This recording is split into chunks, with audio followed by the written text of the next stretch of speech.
Pernah kepikiran nggak, siapa sih yang sebetulnya memutuskan tata letak kota kita? Mulai dari jalan yang kita lewati setiap hari, sampai taman tempat kita bersantai. Nah, kali ini kita akan coba mengupas siapa saja kekuatan-kekuatan di balik layar yang membentuk wajah kota tempat kita tinggal. Coba deh, pejamkan mata sebentar. Kalau saya tanya, gimana sih wujud kota kamu? Gambar apa yang pertama kali muncul di benak kamu? Apakah peta jalan yang rumit dari Google Maps atau sesuatu yang jauh lebih personal? Kemungkinan besar yang muncul di kepala bukan peta resmi yang kaku. Pasti lebih ke peta versi kita sendiri kan? Peta mental yang isinya kenangan, jalan-jalan tikus yang cuma kita yang tahu, dan tempat-tempat yang punya arti khusus buat kita. Jadi, kita semua ini sebetulnya hidup dengan dua peta, cetak biru resmi dari para perencana, dan satu lagi versi personal yang kita rasakan dan jalani setiap hari. Oke, sekarang yuk kita bedah dulu dari sudut pandang yang pertama. Kita masuk ke dunianya para perencana kota.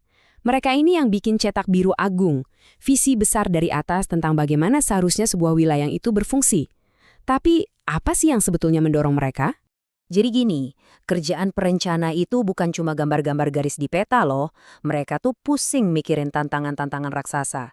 Kalau kita lihat contoh-contoh di Eropa, mereka harus bisa menyeimbangkan persaingan ekonomi global, mengelola perubahan sosial di masyarakat, sampai merespon isu lingkungan yang makin mendesak. Semua itu sambil berusaha menciptakan satu identitas wilayah yang solid. Coba kita lihat contohnya di Hannover, Jerman. Nah, diagram ini nunjukin betapa rumitnya perencanaan itu, tapi sekaligus bisa jadi sistem kolaborasi yang keren. Ini nunjukin gimana berbagai level pemerintahan, dari kota kecil, negara bagian, sampai level Uni Eropa, bisa menyatukan rencana mereka, biar bisa kerja bareng mencapai tujuan yang sama. Beda lagi ceritanya di Flanders, Belgia. Pendekatan mereka di sini agak lain. Rencana mereka itu tujuannya buat mencegah kota menyebar kemana-mana tanpa kendali. Caranya, dengan menciptakan jaringan kota-kota yang saling nyambung, tapi dipisahkan oleh ruang-ruang terbuka hijau. Mereka sengaja merancang sebuah wilayah yang tidak terpusat untuk menjaga keseimbangan.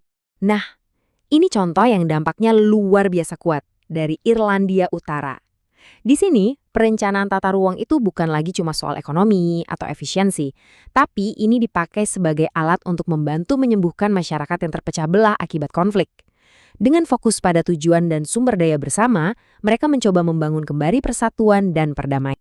Oke, tadi kita udah lihat visi-visi besar, cetak biru resmi dari para ahli. Tapi, apa ceritanya selesai di situ aja? Tentu enggak. Justru disinilah semuanya jadi makin menarik. Sekarang, kita bakal beralih dan melihat cara yang lebih dalam untuk memahami gimana sih ruang di sekitar kita ini sebetulnya tercipta. Untuk membongkar ini, kita bakal pakai kunci dari seorang filsuf bernama Henri Lefebvre. Gagasannya ini mengubah cara kita memandang ruang. Menurut dia, ruang itu bukan kayak kotak kosong yang statis. Sebaliknya, ruang itu secara aktif diproduksi atau diciptakan. Ini adalah hasil dari tarik-menarik antara rencana dari atas, rutinitas kita sehari-hari, dan makna-makna personal yang kita berikan. Lefebvre membaginya jadi 3. Gampangnya kita sebut 3 serangkai spasial. Pertama, ada ruang terkonsep. Ini dunianya para perencana. Isinya data, konsep, dan rencana abstrak.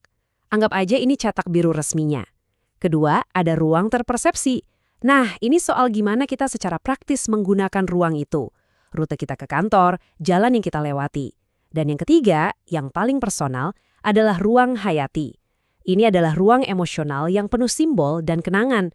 Warung kopi favorit kamu, atau taman tempat kamu main waktu kecil. Sekarang, biar nggak cuma teori, kita coba pakai kacamata Lefebvre ini buat melihat kasus nyata dari Capital District di New York. Kita akan lihat gimana sebuah cerita baru, Tech Valley, berhasil mengambil alih dan mendominasi satu wilayah penuh. Semuanya berawal dari sebuah ide yang sangat sadar, seperti yang tergambar di kutipan ini.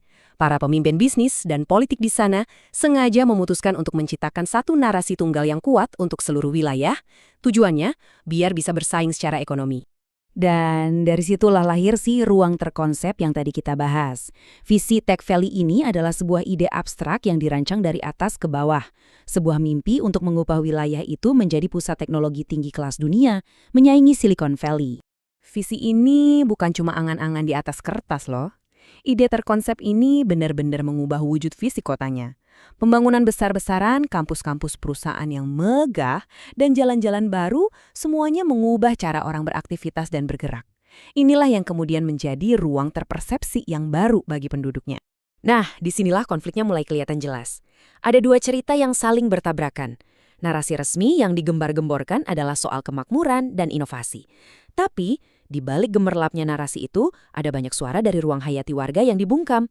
Isu-isu penting seperti ketimpangan yang makin parah, sulitnya mencari rumah terjangkau, dan hilangnya ruang hijau, semuanya dikesampingkan demi satu cerita besar tentang pertumbuhan ekonomi. Jadi, poin krusialnya adalah, seperti yang ditekankan dalam kutipan ini, ketika satu visi menjadi begitu dominan dan dianggap sebagai konsensus atau kesepakatan bersama, hal itu seringkali justru menutupi perdebatan penting tentang keadilan sosial dan tentang masa depan seperti apa yang sebetulnya diinginkan oleh warganya.